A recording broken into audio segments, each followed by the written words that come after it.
प्रिय विद्यार्थियों, BA part first question page पर इंट्रोडक्शन टू सोशियोलॉजी के पाठ्यक्रम के तीसरे खंड में हम लोग सामाजिक स्तरीकरण के बारे में बात कर रहे थे और पिछली कुछ कक्षाओं में आपको यह बताने का प्रयास किया गया कि सामाजिक स्तरीकरण प्रत्येक समाज में रहा है।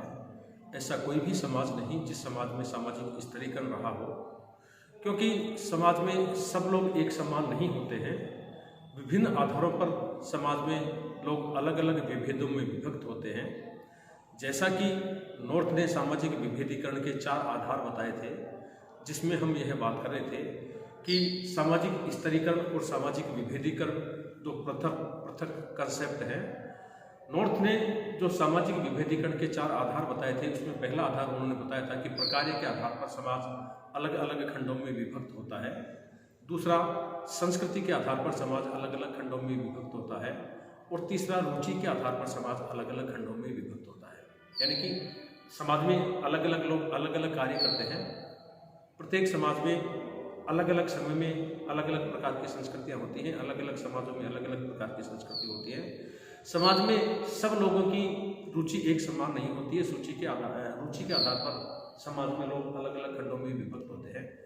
और सामाजिक विभेदीकरण का जो चौथा आधार नॉर्थ ने बताया था, वो था क्रम विन्यास। और क्रम विन्यास से नॉर्थ का तात्पर्य है कि समाज में लोग परिस्थितियों के आधार पर अलग अलग खंडों में विभक्त हैं। और हमने यह भी आपको बताया था कि सामाजिक स्तरीकरण की अवधारणा समझने के लिए हमको परिस्थिति की अवधारणा को समझना जरूरी होता है।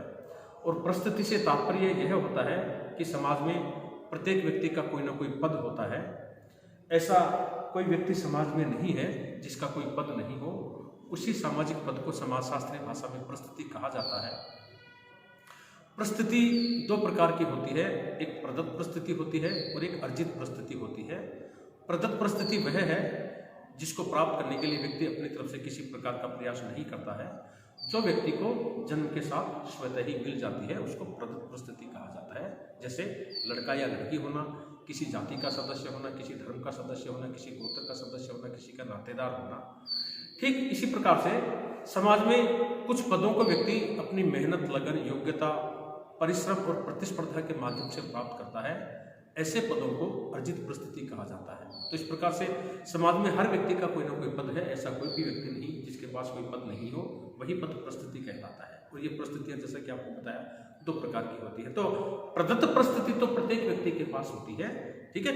इन प्रदत्त परिस्थिति प्राप्त व्यक्तियों में से कुछ व्यक्ति अपनी मेहनत, लगन और योग्यता के आधार पर प्रतिस्पर्धा के माध्यम से कुछ पदों को अर्जित करते हैं, उसको अर्जित परिस्थिति कहा जाता है। इसलिए अनेक लोग ऐसे होते हैं। प्रदत्त परिस्थिति तो सब लोगों की होती है और उन प्रदत्त परिस्थिति प्राप्त व्यक्ति में से अनेक लोग अनेक अर्जित परिस्थितियां भी अर्जित कर लेते हैं। तो नॉर्थ जो सामाजिक स्तरीकरण का चौथा आधार क्रम विन्यास बता रहे थे, उससे तात्पर्य था परिस्थितियों का क्रम विन्यास। और ये परिस्थिति जो है, परिस्थितियों का क्रम विन्यास क्या है, इसमें हमने आपको ये बताने की कोशिश की थी। और नॉर्थ भी इसको इस प्रकार से बताते हैं कि समाज में जिन लोगों के पद लगभग समान होते हैं, जिन लोगों की परिस्थिति लगभग समान होती है, वे लोग अपना एक परिस्थिति समूह बना लेते हैं।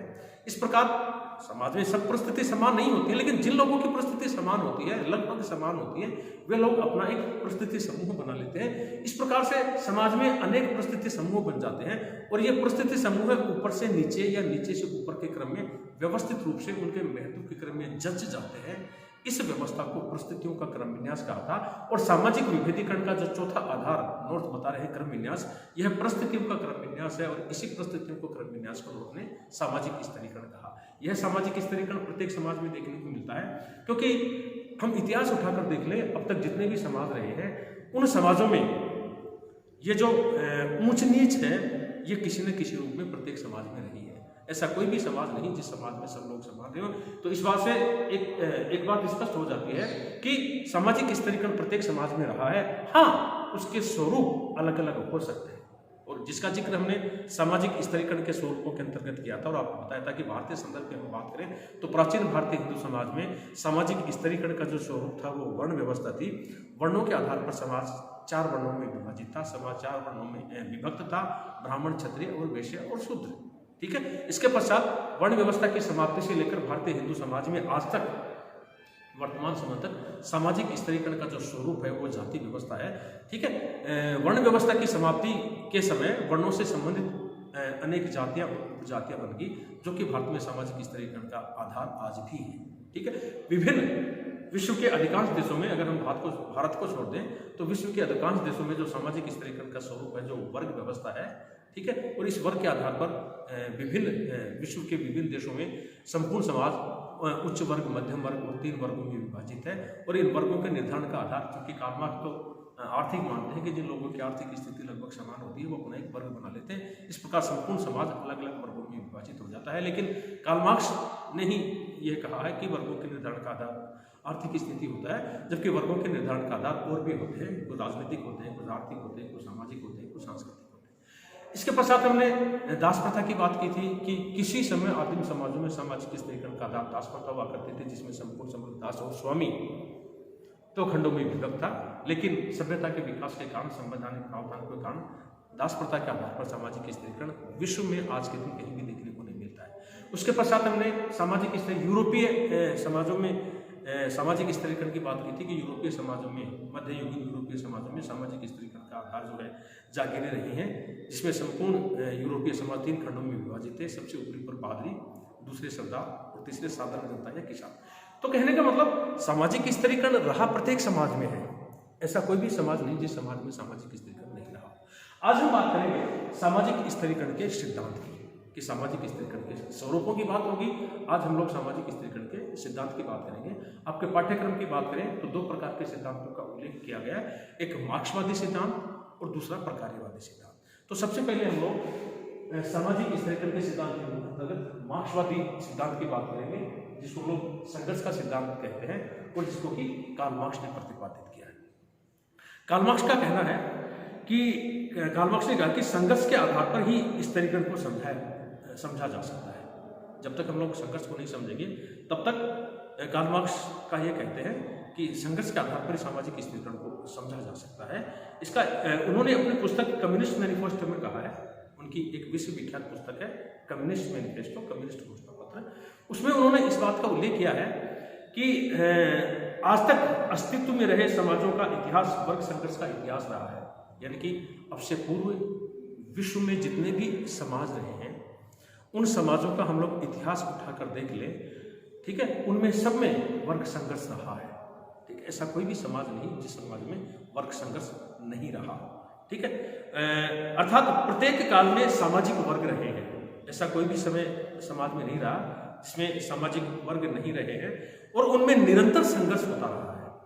आज तक जितने भी समाज रहे हैं वे समाज वर्ग संघर्ष इतिहास उठाकर देख ले, उनमें वर्ग संघर्ष होता रहा है। ठीक है, और प्रत्येक समाज में वर्ग रहे हैं और उन वर्गों में संघर्ष होता रहा है। जैसे स्वतंत्र व दास प्रथा की हम लोग बात कर सकते हैं, कुलीन व अकुलीन, सामंत और अर्धदास, अत्याचारी व पीड़ित, ये सब वर्ग जो है विभिन्न कालों में रहे हैं, ऐसा कार्ल मार्क्स ने अपनी पुस्तक कम्युनिस्ट मैनिफेस्टो में कहा है। वर्तमान पूंजीवादी युग में मार्क्स ने बुर्जुआ व सर्वहारा 2 वर्ग बताए हैं। आज का जो वर्तमान युग जिसको हम लोग पूंजीवादी युग कह सकते हैं, उसमें कार्ल मार्क्स संपूर्ण समाज को 2 भागों में विभाजित करते हैं। एक तो होते हैं बुर्जुआ और एक होते हैं सर्वहारा, जो सामाजिक स्तरीकरण के आधार हैं और निरंतर संघर्ष में लगे हुए हैं। पहली बात, अब तक जितने भी समाज रहे हैं उन समाजों में वर्ग संघर्ष होता रहा है। ठीक है, संपूर्ण समाज 2 वर्गों में विभाजित रहे हैं और इन, जैसा कि उन्होंने कहा ना कि दास और स्वतंत्र, कुलीन और अकुलीन, पूंजीपति और सर्वहारा, अत्याचारी व पीड़ित, ये किसी न किसी नाम से प्रत्येक समाज में 2 वर्ग रहे हैं और इन 2 वर्गों के स्वार्थ विपरीत होने के कारण इन 2 वर्गों में सदैव संघर्ष होता रहा है और संघर्ष के परिणाम स्वरूप समाज में एक नई स्थिति आती रही है। कार्ल मार्क्स वर्गों के निर्माण के लिए 2 विशेषताएं मानते हैं कि मार्क्स कहते हैं कि समाज में वर्ग कैसे बनते हैं। इसके जवाब में उनका कहना है कि वर्गों के निर्माण की 2 विशेषताएं हैं। पहला है उत्पादन का प्रकार, मोड ऑफ प्रोडक्शन, और दूसरा है उत्पादन के संबंध। 2 आधारों पर समाजों में वर्ग बनते हैं। एक तो होते हैं उत्पादन के प्रकार, यानी कि उत्पादन किससे होता है, जिसमें हमें कह सकते हैं कि एग्रीकल्चर हो सकता है, कृषि होती है, भूमि होती है। ठीक है, दूसरा हस्त उद्योग हो सकता है और औद्योगिकरण हो सकता है। ये तो हो गए उत्पादन के प्रकार, यानी कि जिससे उत्पादन होता है। और दूसरे होते हैं उत्पादन के संबंध, ठीक है। और उत्पादन के जो संबंध हैं उनसे तात्पर्य है कार्ल मार्क्स का कि उत्पादन में लगे व्यक्ति परस्पर विरोधी स्वार्थों से बंधे होते हैं।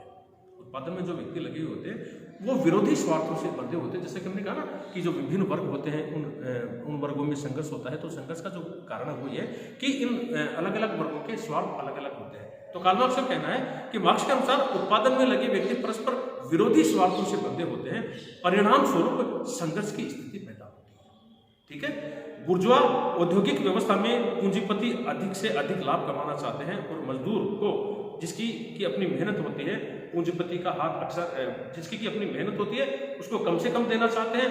मजदूर इसका विरोध करते हैं। पूंजीपति का हाथ अक्सर सरकारी तंत्र में भी होता है, अतः वह इस नीति का दमन करने में सक्षम हो जाता है। कार्ल मार्क्स वर्तमान पूंजीवादी समाज की बात करते हैं और कहते हैं कि वर्गों की विशेषताएं क्या है। एक तो होते हैं उत्पादन के प्रकार, यानी कि उत्पादन किससे होगा। उत्पादन एग्रीकल्चर से हो सकता है, कृषि से हो सकता है, भूमि से हो सकता है, हस्त उद्योग से हो सकता है, या मशीनों से, जिसको हम लोग औद्योगिकरण बोलते हैं, उससे हो सकता है। दूसरे होते हैं उत्पादन के संबंध। उत्पादन के संबंध क्या है कि जिनके अपने उत्पादन के साधन हैं, वो चाहे कृषि भूमि है, चाहे वो उद्योग है, चाहे वो कल कारखाने या मशीन है, जिसके द्वारा उत्पादन होता है। जिन लोगों का उत्पादन के साधनों पर अधिकार होता है और जो लोग उत्पादन करते हैं, दो वर्ग हो गए। एक तो पूंजीपति वर्ग हो गया जिसके कि अपने उत्पादन के साधन होते हैं, जो कि उत्पादन के साधनों पर जिनका कि अपना मालिकाना अधिकार होता है। दूसरे होते हैं श्रमिक, जो कि उत्पादन के लिए श्रम करते हैं, उत्पादन के लिए श्रम करते हैं, उत्पादन के साधनों पर जिनका मालिकाना अधिकार नहीं होता है। तो इस प्रकार से दो प्रकार के वर्ग हो गए, एक तो उत्पादन के साधनों के मालिक और दूसरे उत्पादन करने वाले श्रमिक। इन उत्पादन के साधनों को मालिकों को हम लोग पूंजीपति कह सकते हैं, और जो कि उत्पादन करते हैं, जो कि श्रमिक वर्ग है, उनको हम लोग श्रमिक वर्ग या सर्वहारा वर्ग कहते हैं कार्ल मार्क्स के अनुसार। इनके स्वार्थ विरोधी होते हैं। स्वार्थ विरोधी कैसे होते हैं? जो उत्पादन के साधनों के मालिक हैं, जो कि उद्योगपति हैं, उनका स्वार्थ ये होता है कि वो श्रमिकों से मजदूरों से ज़्यादा श्रम करवाना चाहते हैं, ज़्यादा से ज़्यादा उनसे मेहनत करवाना चाहते हैं, ताकि उत्पादन अधिक हो। क्योंकि जब उत्पादन अधिक होगा तो मार्केट में सप्लाई ज़्यादा होगी प्रोडक्शन की, और मार्केट में जब सप्लाई ज़्यादा प्रोडक्शन की होगी तो मालिक वर्ग को मुनाफा ज़्यादा होगा। ये मालिक वर्ग का या पूंजीपतियों का या जिनके उत्पादन के साधनों पर मालिकाना अधिकार होता है, उनका स्वार्थ होता है। क्या? श्रमिकों से ज़्यादा काम करवाया जाए और उनको कम से कम भुगतान किया जाए। ये तो हो गया उत्पादन के साधनों के मालिकों का स्वार्थ। इसके विपरीत जो उत्पादन के साधनों में लगे हुए हैं, जो कि उत्पादन कर रहे हैं, जिसको कि हम लोग श्रमिक वर्ग, जिसको कि सर्वहारा वर्ग कहते हैं, उनका स्वार्थ क्या होता है? उनका स्वार्थ ये होता है कि जो उत्पादन कर रहे हैं, उस उत्पादन के परिणाम स्वरूप बाजार से जो मालिकों का मुनाफा होता है, वे उस मुनाफे में अपना अधिकार चाहते हैं, क्योंकि वे उत्पादन करने वाले श्रम हैं।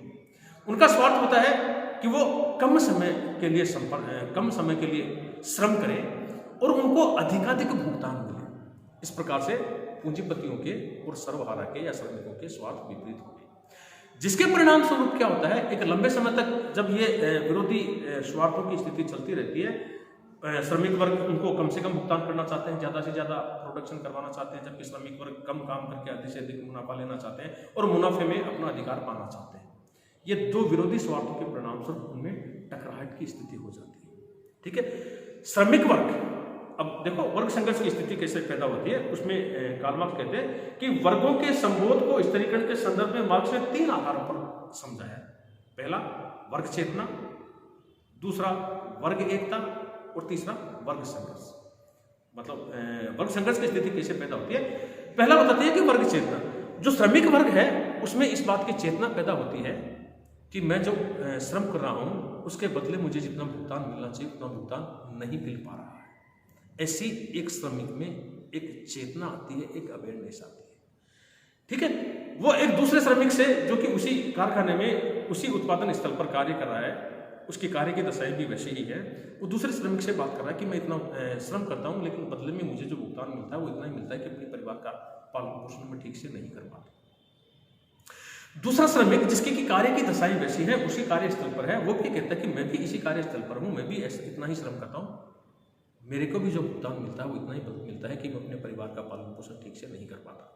तो इस प्रकार से ये जो एक व्यक्ति की व्यक्तिगत चेतना होती है, एक श्रमिक की अकेले की जो चेतना होती है, वो धीरे धीरे उस कार्यस्थल पर कार्य करने वाले सब श्रमिकों में फैल जाती है, क्योंकि सबकी कार्य की दशाएं एक जैसी हैं, सबके शोषण के तरीके एक समान हैं। इसलिए ये जो व्यक्तिगत चेतना है, ये पूरे वर्ग की चेतना बन जाती है। और ये व्यक्तिगत चेतना जब वर्ग की चेतना बन जाती है, तो वो अपना एक वर्ग का निर्माण कर लेते हैं अपने अधिकारों के लिए, कि साहब ये हमारा एक वर्ग है। इस प्रकार एक वर्ग एकता का निर्माण हो जाता है। और इस वर्ग एकता के परिणाम स्वरूप लोगों में जो कि व्यक्तिगत चेतना थी, जो कि वर्ग चेतना बनी, जिसके परिणाम स्वरूप वर्ग एकता का निर्माण हुआ, अब वो पूरे वर्ग की चेतना बन जाती है। और इस वर्ग चेतना के माध्यम से, इस वर्ग की एकता के माध्यम से श्रमिक वर्ग अपने अधिकारों की डिमांड करने लगता है कि हमारे काम के घंटे कम किए जाएं, हमारा जो है वेतन बढ़ाया जाए, हमारे कार्य की दशाओं में कार्यस्थल पर सुधार किया जाए, ठीक है, अतिरिक्त जो मुनाफा मिलता है उसमें हमारे अधिकार हों। इस प्रकार की डिमांड वर्ग के माध्यम से श्रमिक वर्ग करना चाहते हैं। चूंकि जो पूंजीपति वर्ग है, उत्पादन के साधनों पर जिनका मालिकाना अधिकार होता है, वो हर तरह से सक्षम है, वो आर्थिक दृष्टिकोण से सक्षम है, वो राजनीति में अपनी पहुंच रखते हैं, वो प्रशासन में अपनी पहुंच रखते हैं। वे इनकी इस मांग को नहीं मानना चाहते, क्योंकि अगर वो इनकी मांग मान लेंगे, काम की घंटे कम कर देंगे, उनका वेतन बढ़ा देंगे, तो उनका मुनाफा कम हो जाएगा। परिणाम स्वरूप क्या होता है कि इन दोनों वर्गों में संघर्ष की स्थिति पैदा हो जाती है। इस संघर्ष की स्थिति के अंतर्गत श्रमिक वर्ग और पूंजीपति वर्ग आमने सामने होते हैं। क्योंकि जो पूंजीपति वर्ग है, जिनका उत्पादन के साधनों पर मालिकाना अधिकार है, वह पूंजीपति वर्ग राजनीति में अपनी पहुंच रखता है, प्रशासन में अपनी पहुंच रखता है, आर्थिक दृष्टिकोण से सुदृढ़ है।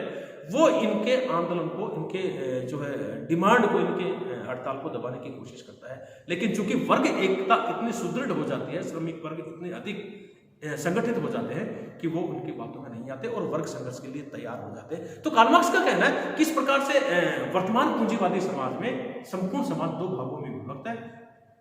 उसके नाम कुछ भी हो सकते हैं, आप इसको पूंजीपति वर्ग और श्रमिक वर्ग कह सकते हैं, आप इसको बुर्जुआ वर्ग और सर्वहारा वर्ग कह सकते हैं, आप इसको शोषक वर्ग और शोषित वर्ग कह सकते हैं। संपूर्ण भारतीय समाज दो भागों में विभक्त है। संपूर्ण समाज दो भागों में विभक्त है पूंजीपति दृष्टिकोण से देखा जाए। इनमें संघर्ष होता है। संघर्ष के परिणाम स्वरूप चूंकि श्रमिक वर्ग की वर्ग चेतना इतनी सुदृढ़ हो जाती है, उनकी एकता इतनी कठिन हो जाती है कि वो संघर्ष में हार नहीं मानते। और चूंकि संख्या में अधिक होते हैं, वर्ग चेतना सुदृढ़ होती है, परिणाम स्वरूप जब इनमें संघर्ष होता है तो संघर्ष के परिणाम स्वरूप श्रमिक वर्ग की विजय होती है और उत्पादन के साधनों पर श्रमिक वर्ग का, सर्वहारा वर्ग का आधिपत्य हो जाता है। इस स्थिति को कार्ल मार्क्स सर्वहारा का अधिनायकवाद की स्थिति कहते हैं। तो कहते हैं कि एक समाजवादी समाज है, ये ऐसा समाज है जिसमें प्रत्येक वर्ग को, उसकी प्रत्येक व्यक्ति को क्लासलेस सोसाइटी है, वर्ग विहीन समाज है, कोई जाति नहीं, कोई वर्ग नहीं, समाज में सब लोग समान है, सबको उनकी आवश्यकता के अनुसार भरण पोषण के लिए आपूर्ति होगी। ऐसी स्थिति को एक आदर्शवादी स्थिति कहा जाता है। लेकिन मार्क्स कहते हैं कि संघर्ष के परिणाम स्वरूप यह स्थिति आती है, यह स्थिति जो कि आदर्शवादी स्थिति है समाजवादी समाज की, क्लासलेस सोसाइटी की, वर्ग विहीन समाज की, ये ज्यादा लंबे समय तक चलने वाली स्थिति नहीं होती है। समाज पुनः अलग अलग खंडों में विभाजित होता है और उनके स्वार्थ भिन्न भिन्न होते हैं और समाज पुनः वर्ग संघर्ष के लिए तैयार होता है। इसको कार्ल मार्क्स कहते हैं, इसको हम लोग सामाजिक स्थिरीकरण के अंतर्गत वर्ग संघर्ष का सिद्धांत कहा जाता है, जिसके अंतर्गत मार्क्स का यह मानना है कि संपूर्ण समाज दो भागों में विभाजित है। वर्तमान पूंजीवादी समाज में हम इसको पूंजीपति और श्रमिक वर्ग कह सकते हैं, इसको बुर्जुआ और सर्वहारा वर्ग कहा जा सकता है, एन के प्रकार इसको शोषित वर्ग और शोषित वर्ग कहा जा सकता है। ऐसा प्रत्येक समाज में रहा है, स्वार्थ के आधार पर समाज अलग अलग खंडों में विभक्त रहता है, ऐसा कार्ल मार्क्स का कहना है। इसकी आलोचना की बात करें तो इसकी आलोचना ऐसे की जा सकती है कि जो वर्ग संघर्ष का सिद्धांत है, इस वर्ग संघर्ष के सिद्धांत को भारतीय समाज पर लागू नहीं किया जा सकता, क्योंकि भारतीय समाज में सामाजिक स्थिरीकरण का आधार वर्ग व्यवस्था ना होकर जाति व्यवस्था है। इसलिए कार्ल मार्क्स का जो वर्ग संघर्ष का सिद्धांत है वो उन समाजों पर तो लागू है जहां पर कि सामाजिक स्थिरीकरण का आधार वर्ग व्यवस्था है। भारतीय समाज में क्योंकि सामाजिक स्थिरीकरण का स्वरूप जाति व्यवस्था है, इसलिए भारतीय समाज पर इसको लागू नहीं किया जा सकता। नंबर 1। नंबर 2, कार्ल मार्क्स वर्गों के निर्धारण का आधार, पहली बात तो वे आर्थिक आधार मानते हैं, जबकि अनेक विद्वानों का कहना है, समाजशास्त्रियों का, कि सिर्फ आर्थिक आधार पर ही वर्गों का निर्माण नहीं होता है। नंबर 3, कार्ल मार्क्स ये मानते हैं कि समाज के विकास के लिए संघर्ष आवश्यक है, जबकि कुछ विद्वान समाजशास्त्री इनकी आलोचना करते हैं कि संघर्ष से कहीं अधिक समाज में सहयोग देखने को मिलता है। तो सामाजिक स्थिरीकरण के सिद्धांतों के अंतर्गत ये कार्ल मार्क्स का संघर्षवादी सिद्धांत था। Thank you very much.